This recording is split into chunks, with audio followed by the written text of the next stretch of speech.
Memperoleh hikmat sungguh jauh melebihi memperoleh emas, dan mendapat pengertian jauh lebih berharga daripada mendapat perak. Shalom sahabat-sahabat Renungan Injil, kita akan kembali mempelajari firman Tuhan dan kita akan melihat apa yang firman Tuhan katakan mengenai hikmat. Penting sekali bagi kita untuk memiliki hikmat. Hikmat melebihi kepintaran. Orang yang pintar belum tentu berhikmat. Lalu apa itu hikmat? Hikmat adalah menggunakan kepintaran dan pertimbangan tepat pada waktunya. Dan itu digunakan untuk membawa berkat bagi sesama, bagi semua orang, dan membawa kemuliaan bagi nama Tuhan. Itulah hikmat dengan kualitas yang tertinggi, hikmat surgawi. Lalu bagaimana cara kita memperolehnya? Kalau kita baca dalam Alkitab, ada satu orang yang Tuhan berikan hikmat secara luar biasa. Kita sudah tahu apa jawabannya? Salomo. Raja Salomo adalah orang yang paling berhikmat di seluruh dunia. Alkitab menjelaskan tidak ada yang hidupnya sebelum Salomo ataupun yang sesudah Salomo yang hikmatnya bisa menyamai Salomo. Apa hasil hikmat yang Salomo miliki? Apa hasil yang diberikan oleh hikmat tersebut? Kalau kita baca dalam Raja bagian yang pertama, kita akan tahu bahwa bangsa Israel begitu makmur di bawah pimpinan Salomo yang berhikmat ini. Kita tahu bahwa rakyat Israel sejahtera pada zaman itu. Perwira-perwira dan pelayan-pelayan istana Salomo begitu rapih pekerjaannya, terorganisir. Bahkan emas dan perak itu sangat melimpah, sama seperti batu di jalan. Pemimpin-pemimpin bangsa-bangsa di dunia ini, salah satunya Ratu Sheba, ingin sekali untuk mengunjungi Salomo untuk melihat betapa hikmat yang luar biasa itu diberikan melalui pemerintahan Salomo, hanya untuk melihat hikmat Allah. Dan kebanyakan mereka datang tidak dengan tangan kosong. Mereka datang membawa persembahan-persembahan yang mahal-mahal kepada Salomo. Nah, itulah yang bisa dihasilkan oleh hikmat, sahabat-sahabat.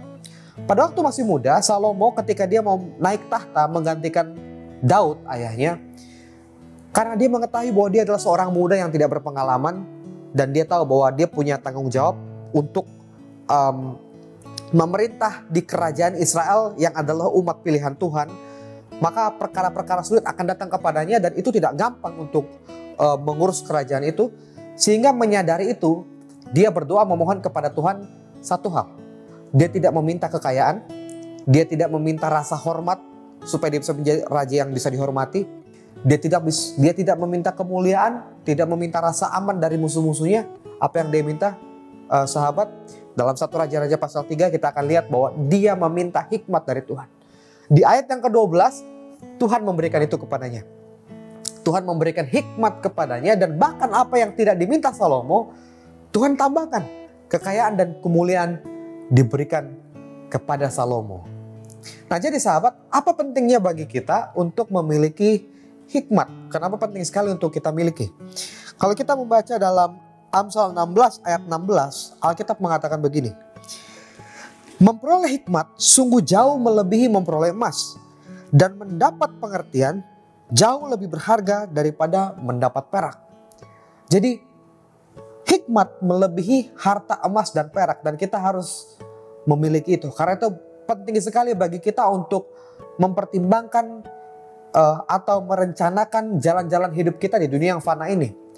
Daud pernah mengatakan dalam kitab Mazmur, jalan-jalan kita tanpa Tuhan adalah jalan yang menuju kepada maut dan kebinasaan. Sehingga kita butuh hikmat untuk membawa kita berjalan sesuai dengan jalan Tuhan yang membawa keselamatan dan hidup kekal. Kita perlu memperoleh hikmat. Lalu pertanyaannya, di mana kita bisa memperoleh hikmat? Saya mau katakan sahabat, kita tidak bisa meminta hikmat dari pendeta. Gereja tidak bisa memberikan kita hikmat. Orang tua kita tidak bisa memberikan kita hikmat. Lalu di mana kita bisa mendapatkan hikmat? Kita baca dalam Ayub 12 ayat yang ke-13, Alkitab mengatakan begini. Tetapi pada Allah lah hikmat dan kekuatan. Dialah yang mempunyai pertimbangan dan pengertian. Hikmat hanya berasal daripada Allah. Kalau kita baca lebih lanjut dalam Kolose 2 ayat 3, Alkitab mengatakan begini. Tetapi di dalam dialah tersembunyi segala harta hikmat dan pengetahuan. Jadi kalau kita, sahabat dan saya ingin memperoleh hikmat yang nilainya melebihi emas dan perak, kita minta sama Tuhan. Hanya Tuhan Allah saja yang bisa memberikan kita hikmat. Dialah yang bisa memberikan kita nasihat-nasihat dan pertimbangan-pertimbangan yang baik untuk menghadapi kehidupan kita di dunia ini. Bagaimana cara memintanya? Tinggal meminta saja, sahabat. Kita baca dalam Yakobus 1 ayat 5, Alkitab mengatakan begini. Tetapi apabila di antaramu ada yang kekurangan hikmat, hendaklah dia memintakannya kepada Allah yang akan memberikannya dengan murah hati dan dengan tidak membangkit-bangkit, maka hal itu akan diberikan kepadanya. Jadi kalau sahabat dan saya ingin memperoleh hikmat, tinggal minta saja kepada Bapa yang Alkitab katakan tadi, Tuhan akan memberikannya dengan murah hati, dengan tidak membantah-bantah, itu akan diberikan kepada kita. Jadi kita sudah belajar secara singkat mengenai hikmat, bahwa hikmat itu penting sekali untuk kita miliki dalam hidup, khususnya hidup di akhir zaman seperti sekarang ini, supaya kita memiliki jalan-jalan yang Tuhan tuntun. Dan bagaimana cara memintanya? Kita tinggal minta saja dalam doa, seperti teladan yang sudah ditunjukkan oleh Salomo. Minta kepada Tuhan, maka Tuhan akan memberikannya kepada kita. Saya berdoa dalam nama Yesus, Tuhan memberkati.